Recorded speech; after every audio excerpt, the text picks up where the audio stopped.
Hello and welcome to Real Chat. I'm Sophie. And I'm Mark. And today we're looking at the Magic Faraway Tree.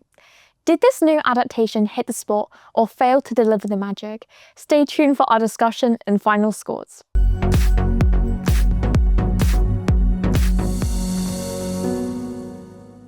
The Magic Faraway Tree is an adaptation of Enid Blyton's beloved children's classic, starring Claire Foy and Andrew Garfield as the mother and father of a tech-distracted family. Circumstances force them to relocate to a rundown home in the quiet English countryside. Once there, the children stumble upon an enchanted wood and its crown jewel, the Magic Faraway Tree, guarded by eccentric inhabitants like Silky, Moonface, and the Saucepan Man. When the children climb the tree, magical worlds and adventures await them. What begins as a story of painful adjustment soon blossoms into a heartwarming adventure about rediscovering family bonds, embracing imagination, and believing in magic once more. So, how did you feel about this adaptation? How magical was it? Magical. I wouldn't say the entire film was magic, but certainly what I found interesting was the fact that for the first time, I think, in living memory, there's been an adaptation of the Faraway Tree. I mean, as soon as I saw the trailer, I thought, my goodness, I'm going to have to go and see this, because Enid Blyton was a huge part of my childhood. I started to learn how to read by reading Secret Seven, Famous Five books, and so on. The interesting thing about the Faraway Tree, and certainly the first book, The Enchanted Wood, in which the Faraway Tree is in there, these were books that tended to be read to us. So I remember as a 5-year-old, it would have been at school, the teacher reading The Enchanted Wood, and I just thought it was unbelievable. You know, Silky, Moonface, these are characters from my childhood. So now I'm a sort of cynical adult, you know, going to the cinema to watch this, and not really being the target audience. I have to say, I still enjoyed this. I thought there were moments where it did feel magical. It was colourful and it was adventurous, and it was great to see Enid Blyton's writing put on the big screen, because you always wonder, how is Moonface going to look, Silky, the washerwoman, all these sort of things, and the slippery slip. And do you know what? It was great to see that sort of stuff. However, the story itself, I'm less sure about. So I enjoyed the visuals and some of the moments. How about you? What did you think? Yeah, well, yeah, I was also quite a big fan of Enid Blyton when I was a kid. I think I read some of the books, the Faraway Tree series, a couple times, and definitely learned it at school as well. So, you know, when you're doing like a modern adaptation, I'm not like expecting it to be exactly like the books and have that same kind of story and the same like characters, you know. But I was quite disappointed with the way they did the story and the way they wrote it, especially.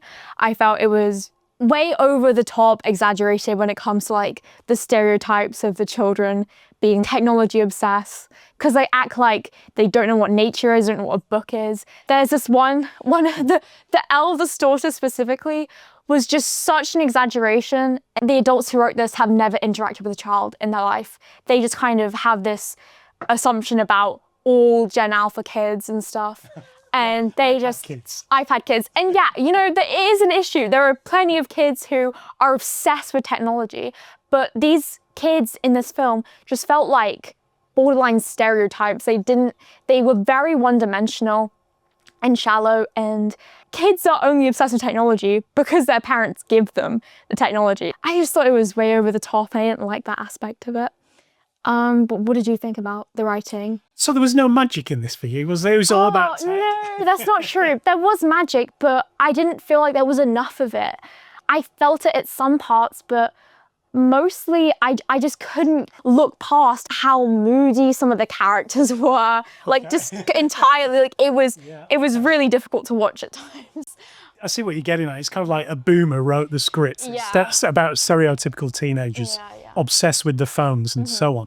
But I think the problem isn't so much kids being obsessed with tech, it's everyone being obsessed with tech. I agree. I do get that they have to make a story out of this as well, because if you think about the original Faraway Tree, it's very much child-centered. It's not about the mum and dad. They're kind of, it's all about the kids. They go off and they have the adventures, but trying to put it into a film format, they've got to have the big story where the mum and dad are involved and all the rest of it. Also, it has to be kind of updated because Enid Blyton, she's not the most modern of authors, and perhaps some of her sensitivities and prejudices, which were quite normal back in 1939. They need to be updated. But in some respects, it's gone the other way. So you do get, for example, I understand that they've got to challenge the gender stereotypes, okay? But I did have a quiet laugh, that the mother is a tech-savvy engineer and the father's a bit of a nurturing, caring, doesn't really have a job properly. He's kind of a house husband, isn't he?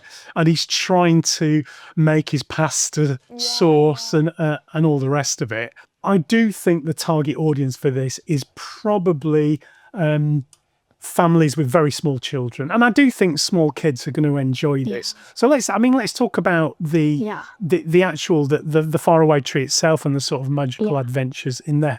How did you think about the magical lands that they visited and so on? Well, was that a disappointment as well? No, some of it I do think so. It was a bit disappointing. In a way, I felt their adventures weren't super exciting, if that makes sense. It was kind of predictable, which I know it's a kids film, but I feel like there are plenty of kids films out there where you can get so engrossed in the story and the adventures they go on. But I felt like in this film, it definitely lacked that. And I also felt the adventures were a bit incomplete.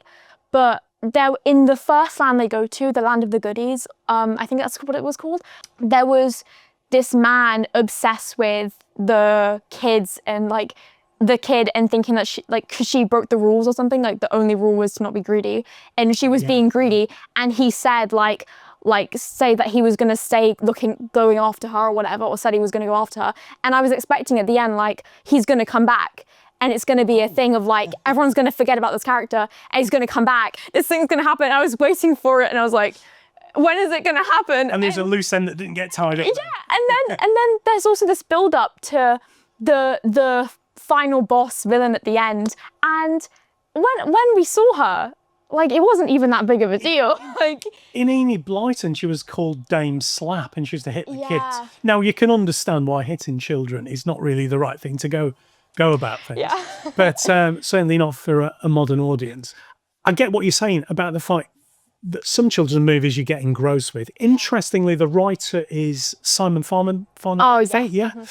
Involved with, of course, horrible histories of, but certainly Paddington 2. He's a serious writer, and we wouldn't have said that Paddington was not engrossing, would we? I think watching the Paddington movie is really good. I didn't feel that this was quite of the same caliber, and it just felt that there were quite a few loose ends. Coming back to your point about the characters being a bit one-dimensional and stereotyped as well. Yes, I kind of felt that, and I felt that there was some of the jokes about Wi-Fi just went on and on at the beginning. God, I know. And if you like farting gags, you'll be really into this movie. But it was not something. No. But there we go. And I should imagine very small children might find that funny. Anything else?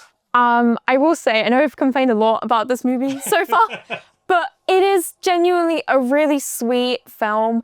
I thought it was really cute, especially at the end with the whole family stuff. And I do think it was really sweet having the whole community come together and everyone kind of having fun at the end. I do like that about kids' films. It always works out in the end, and it's one of those movies that you can just relax and just watch. It's just a nice film to just go out and watch. It is really easy to be critical of movies like this, especially when they adapt a book that everyone's got opinions about.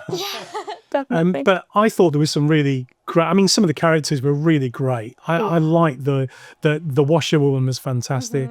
Is it Silky Fairy? Really wonderful, charismatic, lovely. And I have to say, I thought the visual effects were good as well. Yeah. I was kind of worried that it was going to be a real CGI monstrosity. Yeah, I was a bit worried about that. It wasn't like that at all. And I loved, even some of the CGI I thought was very effective. When they're going up on the ladders. Oh yeah. That was really, really cool. Yeah. So I really enjoyed that. Right then, are we ready? Yeah, do you think to put the scores on the doors? Here we go. Okay, here we are. Are we ready? 3, 2, 1. Here are our scores. Now, I gave it a 6, Sophie. What did you give? I gave it a 5.8. A 5.8, so we're pretty close there.